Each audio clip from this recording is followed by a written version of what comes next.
Week 1 of college football is officially in the books, and while, yeah, there were a lot of cupcake games, Week 1 had its fair share of twists, turns, and certainly surprises. We'll talk about all that today, but what's crack-a-lackin'? It's your boy, Bro Schmo. Just in case you did not know, so go ahead, become bro and subscribe. Leave this video a thumbs up if you enjoy the content as always. Let me know what you think in the comment section below. Let's have that nice, beautiful football discourse. And let's go ahead, get into this sucker with my college football top 25, starting with my fallers from last week's rankings, starting with Texas Tech, because this was a team a lot of people, me included, expected to make some noise. And they come out of the gates just stumbling, losing to Wyoming in double overtime, failing to convert a 2-point conversion. I get it. Wyoming was a very tough defense last season. They surprised some people last year.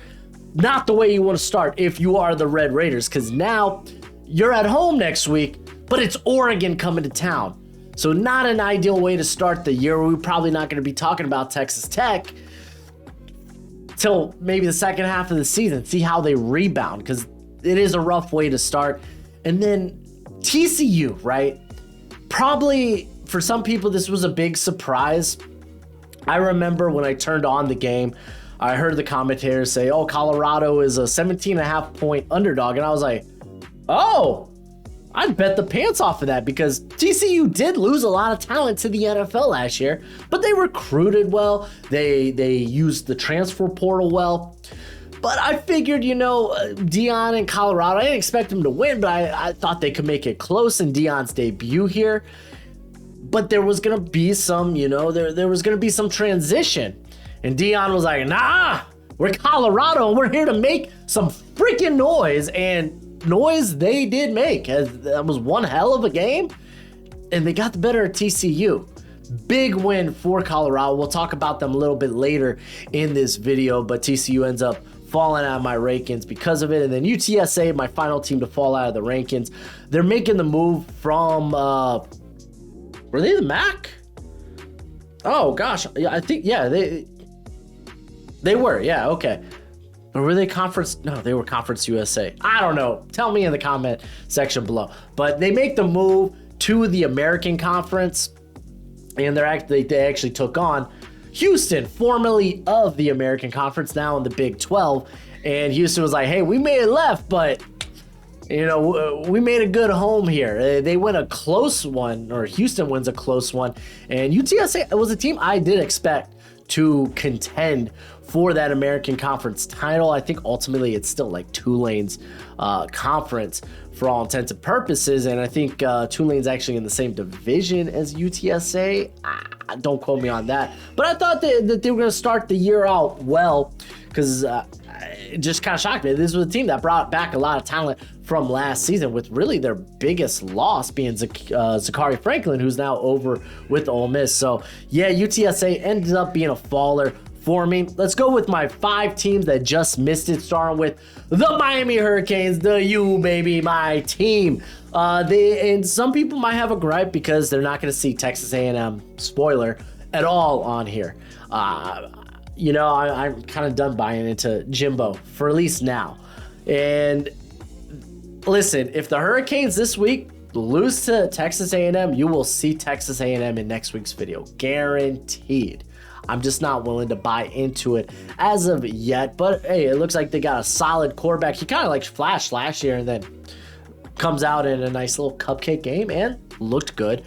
But I'm expecting the Hurricanes to do well. They have a ton of talent on that squad. This is what kills me about the Hurricanes. A team that recruits so well, yet when it comes to on the field production, we're a 7-5 team. That's bullcrap. Just gonna say that. I got a couple of group of 5. Well, that's not true. Well, yeah, I do have a couple of group of 5 teams here. Cincinnati is not actually one of them. Formerly of the group of 5, they are now a Big 12 squad. And I get it. Cupcake game against, I think it was Eastern Kentucky, blew them out. But the story for me was Emory Jones, 7 touchdowns, tying a record for Cincinnati in a single game. This was a guy that had all the tools. We were just kind of waiting for him to put it together. He didn't do it at Florida. He didn't do it at Arizona State. And it was great to see him look really good in his debut for the Bearcats, maybe a sign of things to come. So good look there. Memphis blew out Bethune-Cookman. Blew them out. This is a team I actually expect to make a little bit of noise there in the American Conference. They did last year, so don't sleep on them. They actually use the transfer portal pretty well as well. I'm going to skip to SMU here, as SMU is going to have a tough matchup this next week, as they are going to Norman to face Oklahoma. But I think they will be contenders for the American Conference simply because they have a very easy schedule. I mean, we could dip into their schedule real quick, as they dodge UTSA, they dodge Tulane. I mean, yeah, they got to go to TCU. That kind of is what it is. But outside of that, their toughest game is at Memphis. They should be in contention for that American Conference, at least championship game at the very least. So that's, for the most part, I think they have a weak schedule. So that's why they're here, as just missed it. And then finally, Ole Miss. Ole Miss has got a big game against a top 25 team in Tulane, and they actually have to travel to Nolens to do it. Listen, I'm a big Jackson Dart fan.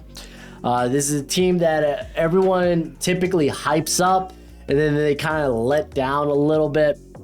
But I think they are for real this season, and it's going to be a tough game. Like, don't sleep on Tulane, obviously. They won last year in their bowl game against, you could argue, a better team in USC and Caleb Williams. And, yeah, Tulane lost some talent to the NFL, but Michael Pratt still looks fantastic. And here I'm talking about Ole Miss. I'm really talking about Tulane. Let's go ahead, get to my top 25, with 25 being Clemson. They had the Monday night shocker. For me, this was the most shocking game of the week, I think, as Clemson, I thought Duke could play them close. I didn't think Duke was going to put the pedal to the metal in the fourth quarter and be like, nah, we're going to be taking this sucker. The offense, guess what? Still looked crap for Clemson. No DJU. Can't blame that crap on DJU now, can you? We'll talk about DJU in a little bit. As you can see, I have Oregon State at 21. But yeah, terrible way to start the year for Clemson. I think, fortunately, they kind of have a cupcake. Yeah, they got Grambling, excuse me, this upcoming week. Oh, no, they don't. That's LSU. Who do they have? Charleston Southern. So, yeah, kind of a cupcake game for them. Listen, I think Clemson, they'll get their act together. They're going to be a team that I think will at least be a 9 to 10 win team. Not an ideal way to start the year, and now you're looking more favorably at teams like North Carolina and Florida State in particular. Florida State's kind of the juggernaut everyone is expecting in the division. And then Troy is my 24. I think I kind of projected them to win the Sun Belt. I think this would be, 2 years in a row. Yeah, because they beat Coastal Carolina, I think, last year.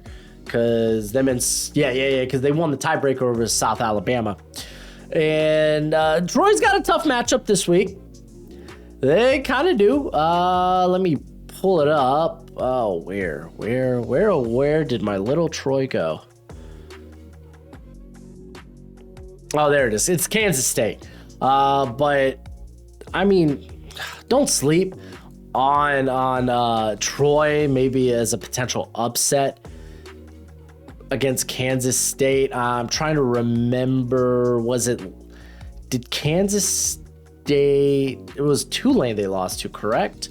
Let's see, Kansas State 2022 schedule. But regardless, Troy, they're a team that they had a very tough defense last season. They brought back a lot of guys. I know they allowed Stephen F. Austin to put up like 20 on them, but don't sleep on that Troy game. Kansas State, I mean, they early in the season, they ended up losing to Tulane. So it very well can happen. Is it likely? Probably not. So Troy might end up bouncing out of the rankings, at least here early on with a tough matchup like that. Colorado, let's go ahead and just talk about it. Colorado, looked impressive, well, at least offensively. Shadur Sanders was phenomenal in that game. Travis Hunter was a force to be reckoned with. And they have Nebraska, they have Colorado State. This is a team I expect to be 3-0 going into Eugene because they face Oregon. And then the following week, they get USC at home, though. But that's a tough 2 games right there. So I think they're probably going 3-0 until they face Oregon, USC. But then again, I mean, hey, they already surprised once. Maybe they can do it again, but they're here at 23 for me. And then Duke coming out, putting the pedal to the metal and just wiping the floor with stinking Clemson. That game was very close through 3 quarters, and then Clemson just couldn't stop the run game. They couldn't get out of their own way offensively. And yeah, Duke did the thing. They played the part. They did a hell of a good job. I know maybe Riley Leonard wasn't like the most effective like passer, but like, man, on the ground, man, the team was hard to stop. It was truly a statement win. Watch out for Duke. They have legitimate NFL prospects on that team, from like Graham Barden to Dwayne Carter. They have good veterans there at the corner position, guys that I think they have a former Miami Hurricane corner in Blades. They have a former Texas A&M corner in, I can't think of his name off the top of my head.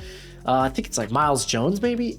Could be getting that wrong. But they use the transfer portal well to bring in some vets with lots of experience. So don't sleep on Duke. And then Oregon State, yeah, they kind of opened it up with a big cupcake win over San Jose State, was it?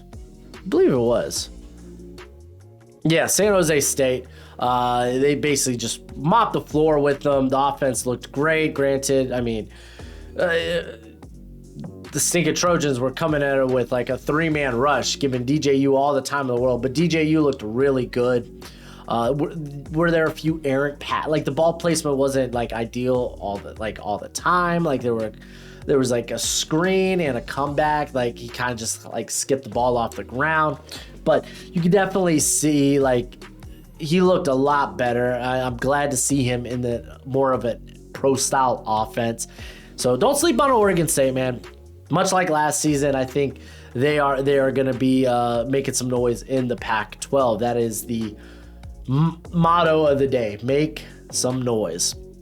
Going to 20, I got Utah as a big riser. I ultimately thought that they were going to beat Florida even without Brant Kuthi and Cam Rising, just because I'm pretty low on Florida this year.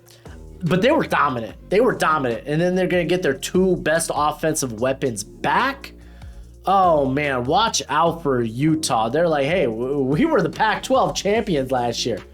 Yo, give us some love. And you know what? I feel pretty wrong for not including them in my initial top 25. So here they are at 20. LSU, they played a hell of a game for the first like 2.5 quarters. And then Florida State had 31 unanswered points. It wasn't like the best called ball game. I mean, when you have Harold Perkins in coverage, like on 28 snaps and only rushing on like 7. Yeah, people are going to question how you're utilizing him. They didn't have Mason Smith that game either.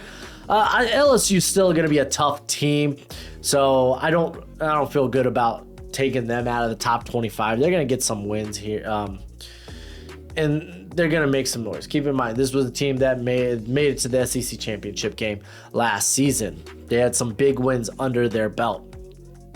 And then Tennessee, impressive win against Virginia, as it should be.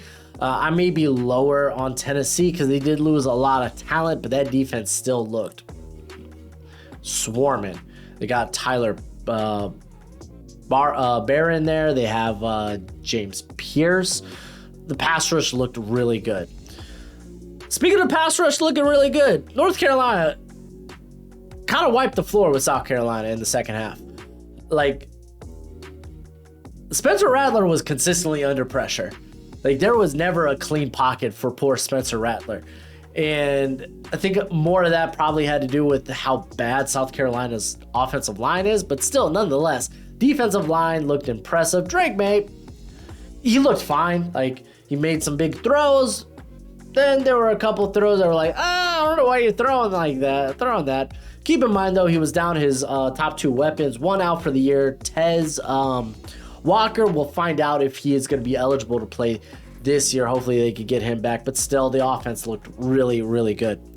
Speaking of offense looking really good, Oklahoma, dude, this is year 2 of Venables. So I expect this team to look more like a fine-tuned machine. They get Dylan Gabriel. Hopefully he can stay healthy for the whole season. So Oklahoma, I think they're gonna be contenders there in the Big 12. I don't think it's gonna look a lot like last season. Number 15, I have Arkansas. Arkansas, man. I feel like the AP is sleeping on them. I don't even think they're in the top 25.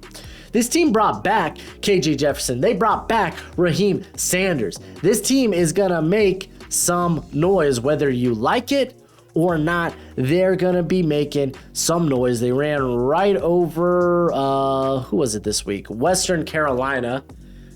KJ Jefferson looked great. That defense, low-key, is really good as well. They got some, like, from John Morgan the third to Dwight McLaughlin. You have... Jalen Catalans. No, he's gone. He's at Texas. But still, I mean, they got some good players on that team. Don't sleep on them. Kansas State, they went in, they handled business. They lost some talent to the NFL last year, but I don't know. I find it hard to sleep on Kansas State. Again, they get Troy this week. Let's see how well they do in that game. Will Howard, he looked fine against East Missouri. So let's see how he does against a better defense in Troy, but still should be a game that they win outright. Tulane, big game here in Nolens as they take on Ole Miss. I expect them to win the American. I think this team is for real. I don't know if they get past Ole Miss. That's going to be tough for me. That's going to be tough. But we'll see. They proved a lot of people wrong last season. Washington, slow start against Boise and then 28 points in the second quarter. Michael Penix looked phenomenal. All the weapons looked phenomenal. The defense didn't get to the quarterback as quick as I thought they would, but they'll be fine, man. They'll be fine. That offense looked very well, just very fine-tuned. I liked it, and I liked it a lot. Wisconsin, another team that I'm particularly high on because I think they have a very favorable schedule this year. They beat Buffalo 38-17. They will get Washington State. They have to actually travel to Washington State for that game. But outside, honestly, the toughest game on the schedule to me is Ohio State, and they get them in Madison. Gotta love that. Some people will say Iowa. I don't trust Iowa. And then Minnesota, Nebraska, Northwestern, Indiana, Illinois, who almost cost me my 7-leg parlay against Toledo.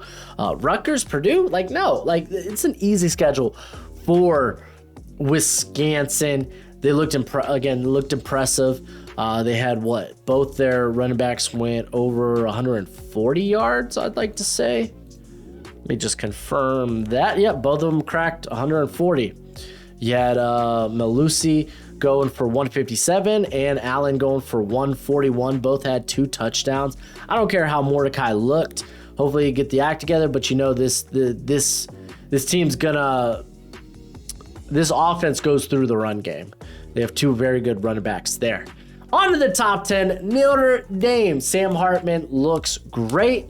This Notre Dame team looks pretty darn solid. I want to see how the schedule's looking for them coming up.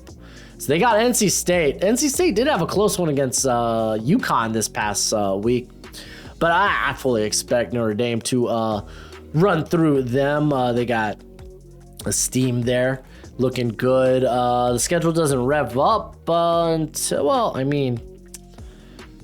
They get Central Michigan after NC State, but then they get Ohio State. But you get Ohio State at home. Having to travel to Duke doesn't look ideal right now.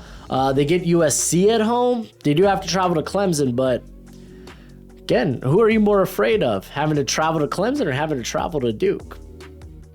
Just gonna throw that out there. Penn State, Drew Aller looked a hell of a lot better than what he did in relief last season.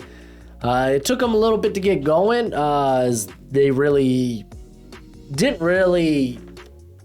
like put on the gas until like the fourth quarter. But he ends up throwing for 3 tutties, over 100 or 320 yards. So you love to see it. Penn State, another team. It's like, I don't know, maybe can they contend against Ohio State this year? I don't know. We'll see. But they're a team that honestly should be competing in the Big Ten championship game. It's just they're stuck in the same division as Michigan and Ohio State. That'll change next year. So fortunate for them. Business as usual. USC ran right through. I think it was Nevada this time around. Caleb Williams looked fantastic. All the offense in the world. Speaking of all the offense in the world, freaking Oregon put up 81, I believe, on Portland State. Yeah, 81 on Portland State. They were up 50-7 at the half. Just ridiculous. Bo Nix looked great. Any running back that got a carry in that game looked fantastic. Troy Franklin looked good. This is why I picked Oregon as the winners in the Pac-12. I do think the Pac-12 is just going to be an utter bloodbath.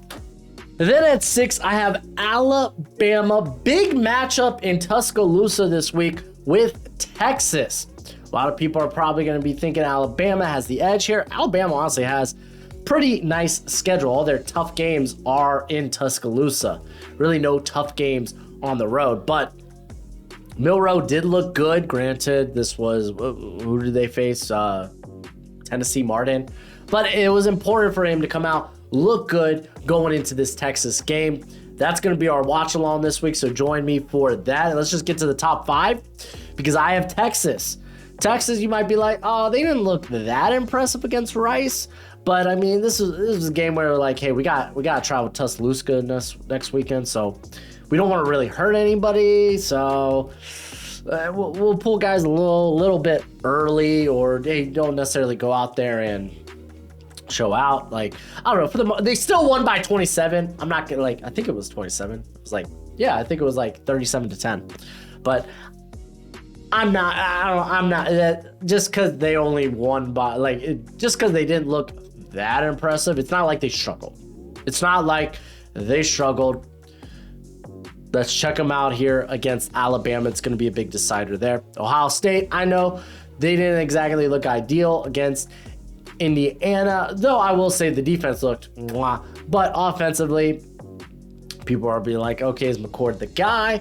Apparently, we're going to see both quarterbacks this week against Youngstown State. But I'm not going to overreact to week 1. Florida State looked freaking phenomenal. Yeah, the run game couldn't really get going. They did lose Robert Scott fairly early in that game. But golly, Jordan Travis was like, I got all the weapons. And he utilized all of them, whether it was Johnny Wilson, Keon Coleman, yeah, or Jaheim Bell. Utilized them all. This is why I have them making the playoff. I think a lot of people do too, though. Michigan, their first 4 games of the year are kind of a laugher. I feel like they're the best team in the Big Ten. They returned a lot of talent from last season. JJ McCarthy looked good, but again, cupcake schedule to start the year. Kind of same with the Georgia. Georgia took on Georgia?